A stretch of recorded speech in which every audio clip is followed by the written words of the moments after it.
Specifically, the cost of domestic abuse to businesses in England alone is estimated to be £17 billion a year. And then there's also the wider societal cost, which currently stands at £78 billion.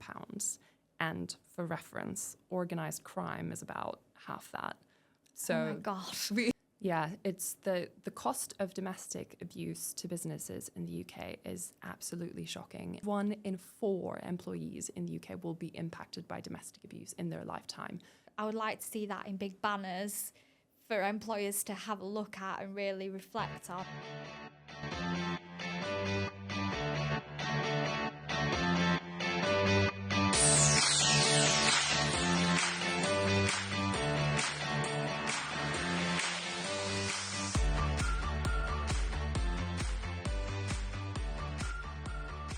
Thank you for tuning in to the Yorkshire Business Podcast. We feature bright and brilliant businesses from across Yorkshire. I've got something a little bit different for you today, actually. Today, I'm sitting down with Kristin. Kristin is from the national charity, the Employers Initiative on Domestic Abuse, also known as EIDA. As you know, this is a cause that is really very close to my heart. I hope that I can encourage as many HR professionals, managing directors and line managers as possible to tune in to this really important, insightful and practical conversation. My name's Chloe, I'm the founder of One Source HR and I'm the host of the Yorkshire Business Podcast. My name is Kristin Thue. I am the communications lead at the Employers Initiative on Domestic Abuse, or EIDA. We are an employer network and charity, and our mission is to equip UK employers to address domestic abuse within their workplaces. And what a brilliant sort of mission. Can you share the story of how the charity actually got started? What kind of motivated its founders to establish what it is today? So EIDA was started in 2017 by a very inspiring woman called Elizabeth Filkin, who took a look at the landscape of the various actors that are involved with dealing with domestic abuse in society. So obviously there is law enforcement, there is support services, etc. But what she found was really lacking, like a real gap, was employers, because, you know, we spend a third of our lives at work. And so work can really be a safe place for someone who's experiencing domestic abuse at home. And so she just recognized that there was this really unmet potential for employers to take action on domestic abuse and making every, respective workplace a safe space for their employees. And employers can also really be the enablers of that joined up response, because someone who's experiencing domestic abuse in their private life, they might not have a safe space where they can access those services. They may not have safe devices that they can call for help from, but an employer can actually provide them with all of that. So by equipping employers with some really basic tools and frameworks and just, great top tips for going about this, she saw that there was just a huge potential for employers to be able to support the whole societal mission against domestic abuse.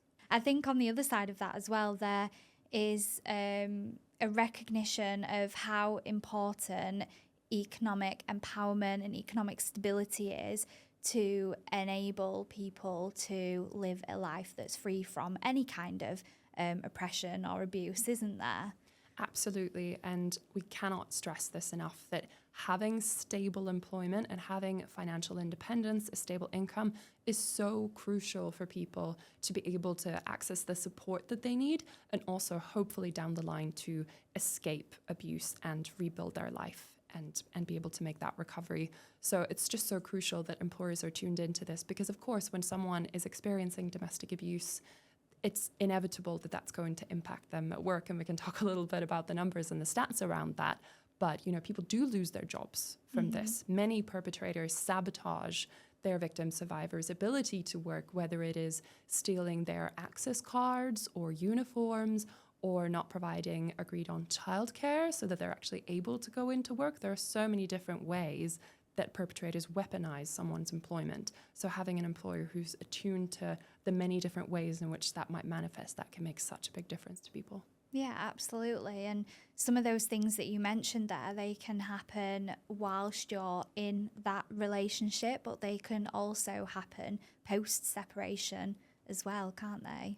Absolutely. I think it's one of the real great myths out there pertaining to domestic abuse, that once the abusive relationship or family relation kind of ends, then the abuse also ends. But that is not true. I mean, the vast majority of victim survivors of domestic abuse will experience what's called post-separation abuse, Yeah. which can go on for many, many years. If there are children involved, there might be family court proceedings, etc. So it's really something that is a long-term complex issue. So asking a victim survivor, why didn't you just leave, is just so profoundly unhelpful, because that might not put an end to the abuse. And also the point of leaving an abusive relationship or an abusive family situation is probably the most dangerous point for the victim survivor, and it needs to be planned carefully. Yeah, absolutely. One of the books that I read that really solidified my perspective and the learning on that was Jane Monckton Smith's The 8 Stages of towards domestic homicide. I can't remember exactly what it's called. Have you read it? No, it's a brilliant book, and she puts it into these 8 stages and how it progresses, and sort of those latter stages where somebody does leave or can break free, explaining why it's really dangerous, because often then a perpetrator will have a change in thinking or a loss of control. So it's all about how can they bring their victim back under control. So it is really, really a dangerous time for people. Exactly. And I think at the heart of all domestic abuse, whether it is physical, whether it's financial, or whether it is what we call coercive control, is really that need for the perpetrator to assert dominance, to assert power and control over the victim. And just as you say, at the point of that relation breaking up, that is when the perpetrator loses control. And so they will do most things in their power to regain that control. Yeah, absolutely. So how has EIDA's mission evolved since your formation? What are some examples of the kind of work that you're doing now? Yeah, so it's really interesting because I think EIDA's mission at its very core has remained very much the same. Our vision is for every employer in the UK to take action on domestic abuse. But I would say the biggest difference is the reach that we now have. We started with nothing, and now we have over 2,000 employer members that collectively employ over a quarter of the UK workforce. Yeah. And I just want to plug that EIDA membership is completely free. Any organisation of any size and sector can join. There's no barrier to entry. We primarily do 4 things. We raise awareness of domestic abuse in its many forms and its impacts, like I'm doing now through attending this podcast. We produce resources, and EIDA membership grants you access to our entire resource suite, which includes a domestic abuse policy template, a step-by-step handbook. It contains survivor stories, but also guides to your legal responsibilities as an employer, guides on communications, so much. There's like an endless amount of resources that our members can access and implement in their own organizations. The third thing that we do is that we connect employers to one another, because I think employers are very curious about what everyone else is doing. What's best practice? What are some challenges that employers have faced and overcome? How do you get that senior leadership buy-in to enable your domestic abuse response in your organization to have that longevity and sustainability? How can you be creative with it? So we facilitate those connections. And last but not least, we work with government, we work with the domestic abuse sector and academics to champion the latest evidence-based change. And I think connecting employers is really important, especially where you've perhaps got much larger businesses that have more resources, and they've had kind of been able to set aside a little bit of investment. It doesn't take a lot of investment to do this kind of thing and do the right thing, especially when employers can tap into all the resources that you've got. But I think connecting those larger businesses with the smaller ones that perhaps don't have an internal HR department or don't know where to start with this kind of thing, and they can learn best practice from one another. Absolutely. You really nailed it there. And I just really want to give a bit of a shout out to our Beacon members and our strategic partner employers. They are leading employers that have really decided to take on a trailblazing role in this space and be the sector leaders who partner with EIDA. They fund our work. They enable us to keep all of our resources free for smaller businesses. So without them, we would not be able to do the work that we're currently doing. And to see the strides that they have made, both internally towards their own employees, but also externally towards their customers, their patients, their supply chains, even their competitors, is really, really inspiring. So they're the ones that inspire us in this space. And we can't wait to see all the future developments in that space. But having said that, we also develop a lot of resources specifically for small employers, like small and medium-sized enterprises, SMEs. And we've just launched an e-learning module as well that all smaller employers can access for free.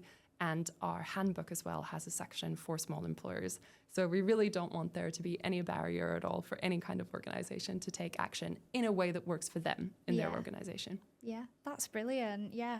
I mean, I signed up to the HR charter that you offer. Could you just explain to the listeners what signing up to that involves? What kind of responsibilities or actions does it ask of a HR professional or an organisation if they do sign up?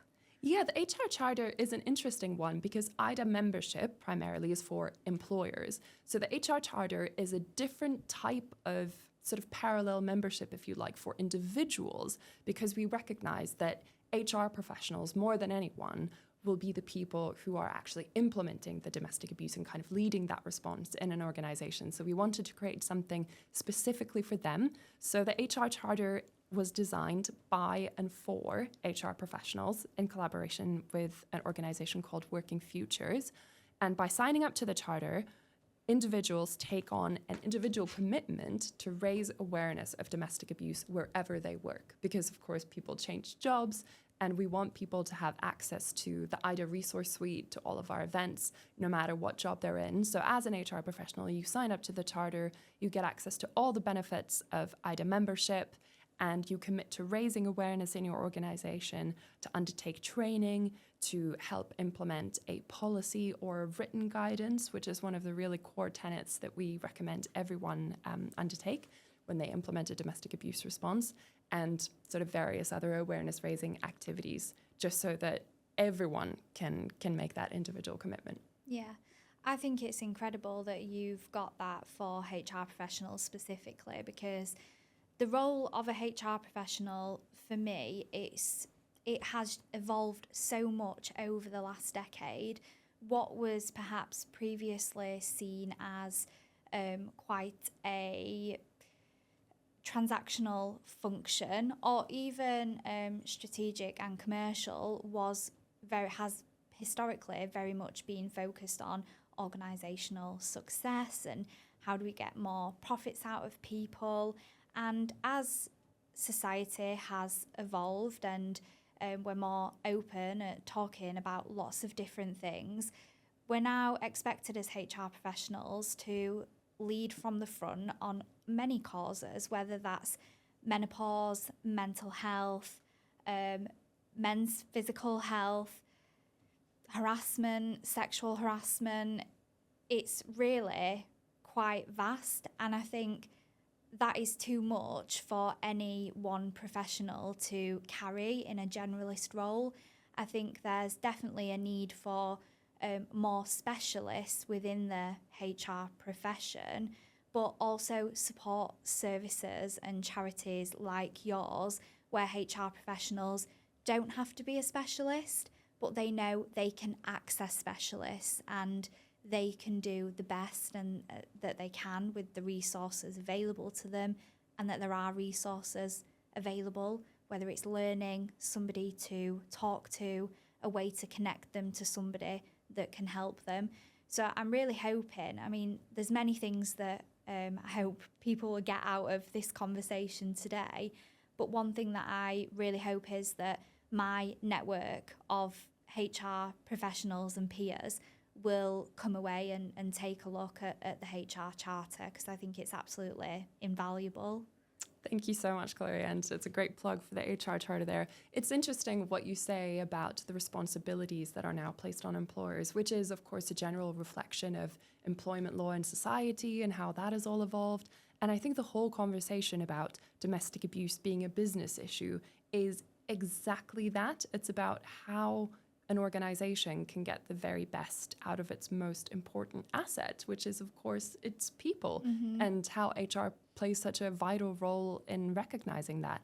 And this is also mentioned in the statutory guidance that accompanies the Domestic Abuse Act of 2021, which stipulates that an employer has a duty of care to consider the impact of domestic abuse on its people. So there is kind of a legal context to all of this as well. But just as you say, we are not expecting employers to be experts in domestic abuse. That is for this many excellent specialist services out there who specialize in domestic abuse. But to just have those very, very basic tools and that sort of human approach to the issue can take you so far. So we can talk more about that later, but EIDA has a specific framework that just covers like the 3 things that any organization can do and that any HR professional can do as well. Yeah, brilliant. Yeah, I think you're right. It's still at the core getting the best out of people, except now that there is more of a focus on caring for people and caring about people's well-being, and domestic abuse is a part of that. When we talk about the cost of domestic abuse to employers in the UK economy, have you got any kind of stats to contextualise just how vast this issue is? Yeah, it's the cost of domestic abuse to businesses in the UK is absolutely shocking. And we know that there's a real cost economically, but also performance-wise.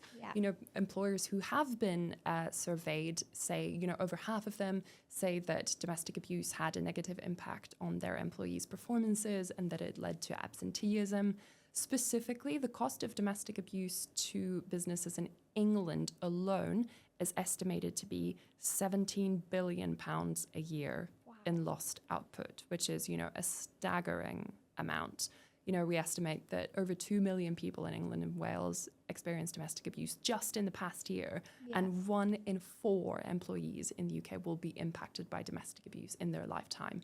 So if your organization is bigger than, a couple of people, chances are extremely high that you will employ someone who's impacted by domestic abuse in some way, whether they have direct experience or, we all know someone who have been impacted, right? Yeah. So that's the cost to business. And then there's also the wider societal cost, which currently stands at £78 billion. And for reference, organised crime is about half that. So oh my God, I didn't know that. We shocking. genuinely cannot afford to not take action on this as a society, and employers certainly have their part to play in that. Yeah, that definitely contextualizes things a lot, and I would like to see that in big banners for employers to have a look at and really reflect on, because that's not a stat I've come across, and I think it would make some leadership teams stop and think really about what they can do. I think in my work, I'm a specialist in workplace sexual misconduct, and one of the things that I spend a lot of time addressing is around victim and perpetrator profiles, the kind of myths around these, what a typical victim is, who a typical perpetrator might be. And I know that this is something that EIDA actively do as well, and I think some of the storytelling that you've done using some of your ambassadors' stories has been really powerful in driving that message forward. Could you share any kind of advice for employers on that topic? Yeah, no, that's a really interesting point that you bring up there, because I think a lot of the dominant narratives in society about what domestic abuse is, who it happens to, it can tend to really reinforce a lot of stereotypes. You know, we typically talk about violence against women and girls, which of course is extremely important. And we're so glad that this government is taking quite ambitious action on that. But it's also so important to remember that men are also victim survivors of domestic abuse. You know, there have just been new stats released on this, and the numbers are currently that 1 in 4 women will be impacted, but also 1 in 5 men, which is a lot. Yeah. And so when you talk about domestic abuse in the workplace, as a comms person, my biggest tip is to be gender inclusive or gender neutral, if you will, in your language, so that if you are, for example, presenting a scenario or a case study, instead of saying, you know, he hit her, to maybe use gender neutral language on that. So just say anyone can be impacted by domestic abuse. We know that for a fact. You mentioned our ambassadors. They are at the heart of everything we do. They're a group of victim survivors, men and women from very diverse backgrounds who use their experience to inform our work and to champion change. And I think I just want to underline that seeing your experience of domestic abuse represented in the wider discourse is so important, because if someone can't recognize themselves in those narratives, they might not even be aware that what they're experiencing is domestic abuse. Yeah. You know, we meet people who all the time who, despite living in abusive relationships for years, you know, even decades, they're just not aware until someone points it out. And I think for men especially, there's certainly an additional stigma in, you know, what it means to be a man, and you know, recognizing that you can still be abused by someone who's less physically powerful than you. There's a real power to recognizing that, and recognizing that domestic abuse also happen in same-sex relationships. It happens in all communities.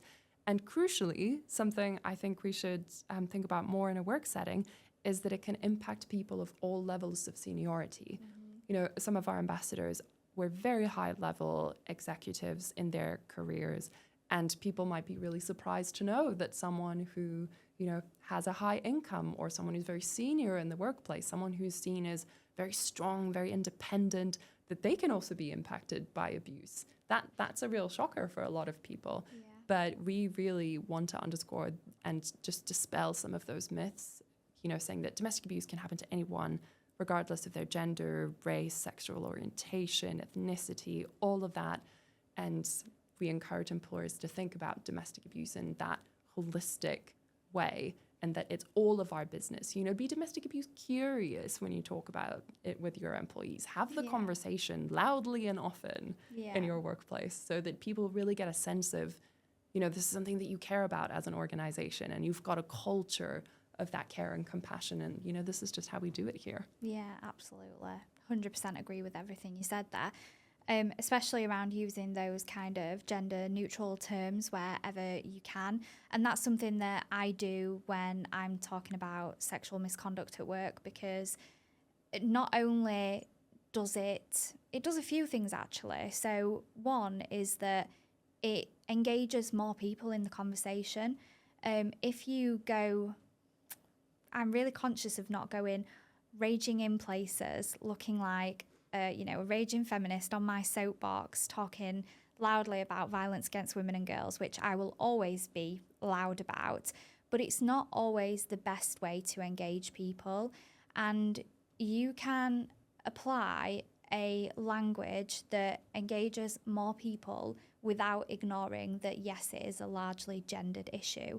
So it's very helpful to engage people to be more neutral, but it's also very effective in actually making people stop and think and question and call out those biases and stereotypes that they hold.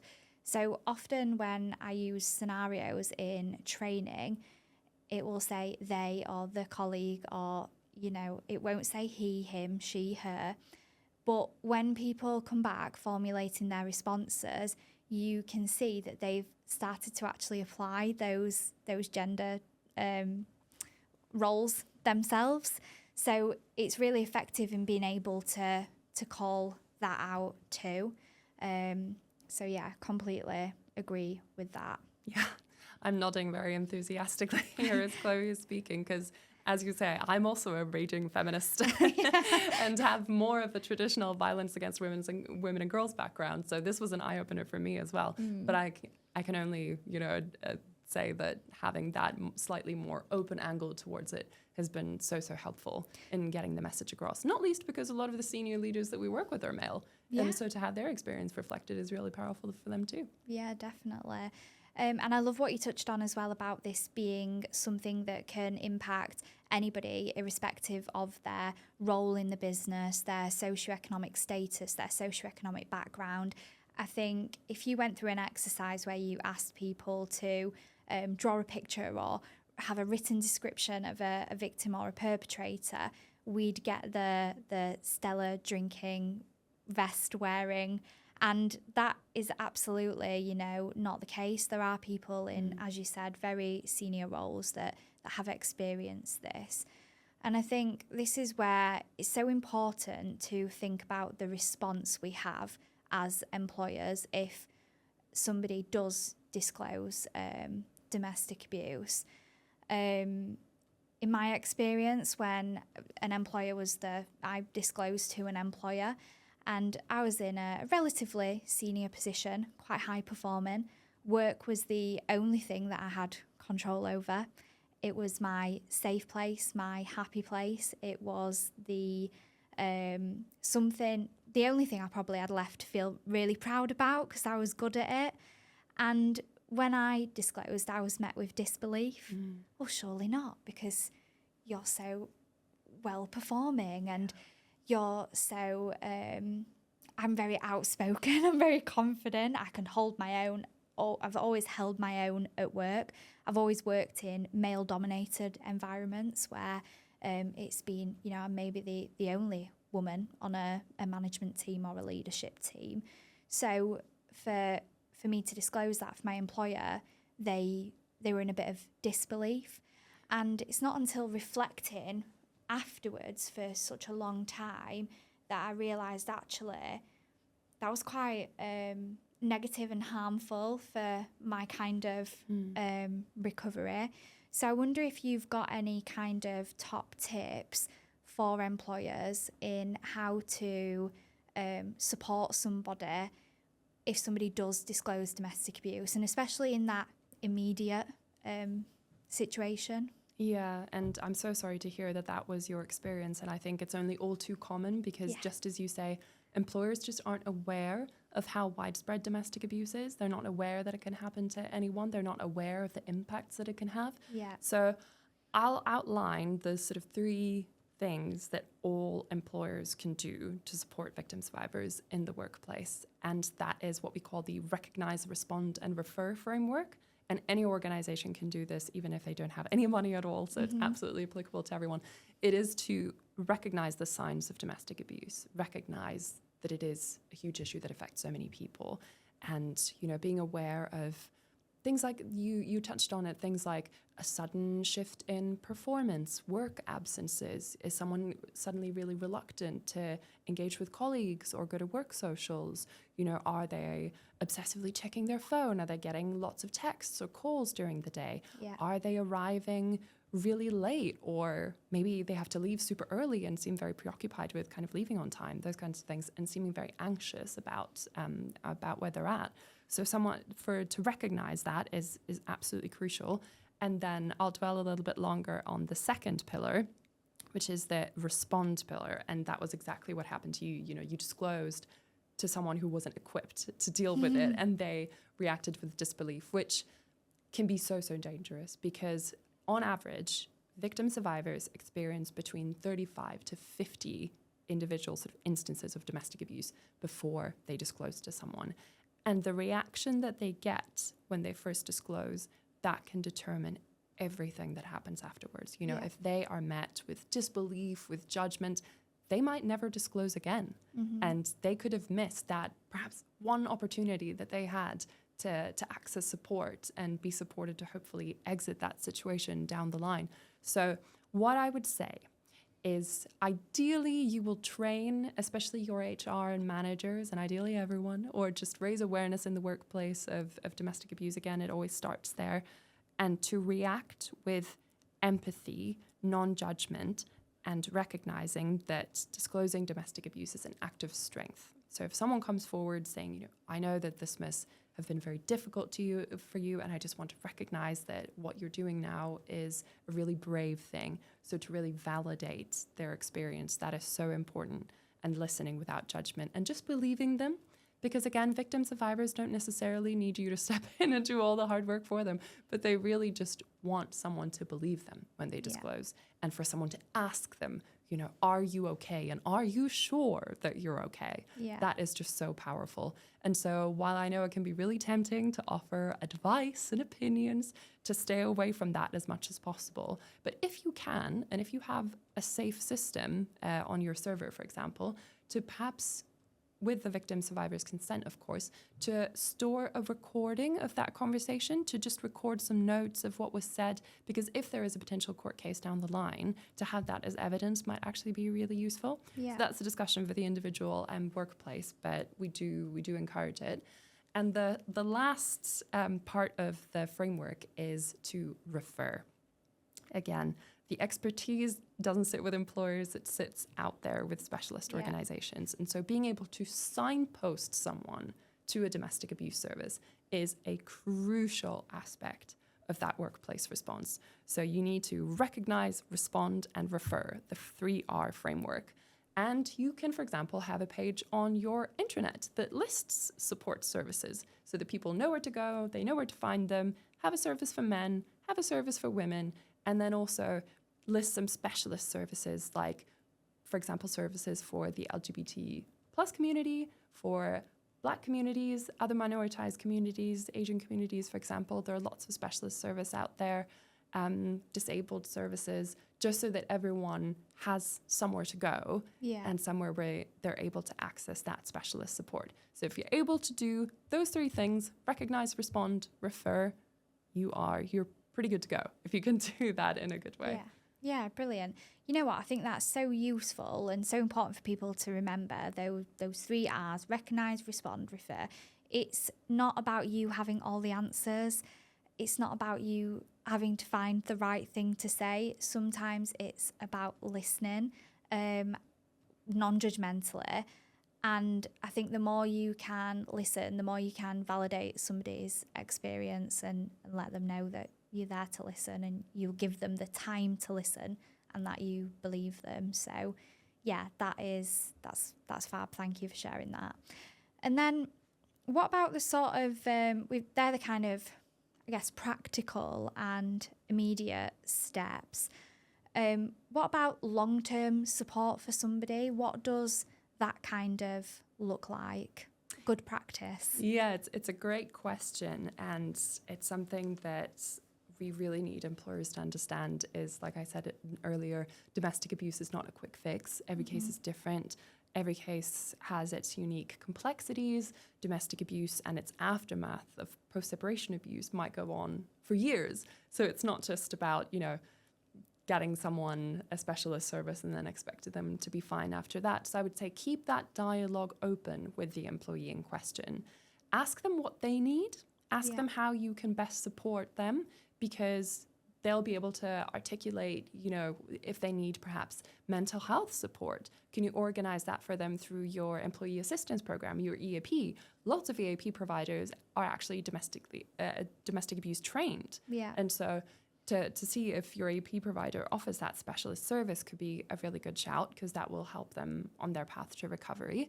And what a lot of survivors say that they really appreciate is flexibility to manage their workload, perhaps even their work location if they're in a public-facing role and it's not safe for them to remain where they were, to manage their hours, just providing that flexibility so that they know that they have time for court cases, things like that, things that might be ongoing.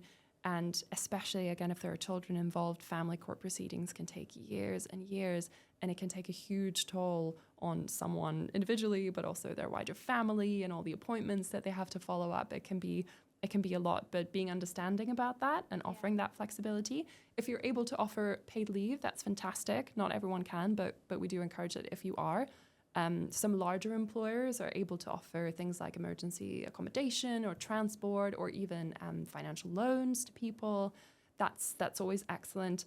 And so really just to keep that conversation going with the employees, asking them what they need, saying that, it's kind of an open door for them to be in touch with you, but for you to also proactively reach out to them, because there might be unforeseen instances where the case might arise in the future. Maybe someone's perpetrator ends up going to prison, but then are released. At that point, that will kind of be a bit of a re-traumatizing event for them, right? So keeping that door open, I would say, is incredibly important. So recognizing that it's a long-term process, offering some support, and just keeping the conversation running. Yeah, absolutely. Doing what you can, but not doing nothing, even if it's as simple as, you're not in a position to offer accommodation and stuff, but checking in, and those kind of checking in how somebody's doing and asking, is there anything that we can do to help? They're all things that ultimately keep that person in your employment. And coming kind of full circle, as we said at the very start, economic stability, having a job, feeling empowered through earning a living is really important when it comes to recovery, and also when it comes to that kind of risk of being re-victimised as well, I believe. So yeah, super, super important. Yeah, absolutely. And I think also providing people with a bit of an overview of what you offer is incredibly important, because it's great for a victim survivor who's had the control of their lives taken from them to be offered some of that control back, and just knowing, if I disclose in the workplace, what can they offer me? What's available to me? What's going to happen to me? Giving someone that slight sense of power back is really important. And just another plug, a lot of people might feel that raising these topics, talking about domestic abuse, can be a bit out of the blue. If you're worried about someone, you don't just kind of want to stop them in the hallway and be like, what's happening? But so to have very clear ways of embedding those conversations around domestic abuse in your workplace processes that are already happening. So things like performance reviews, things like pregnancy risk conversations, things like returning to work from parental leave or even from long annual leaves. Yeah. Those types of conversations that you're already having, just to insert a question about domestic abuse in there and say that, this is something that we ask everyone so that people don't feel singled out. That also contributes to that recognition and that workplace culture. I just needed to plug that.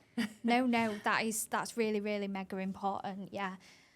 I think one thing that I would just say, I'm so glad you brought it up, is around the EAP, so the Employee Assistance Programmes. They are such relatively low cost benefits to have. I rarely come across an organisation that doesn't have one.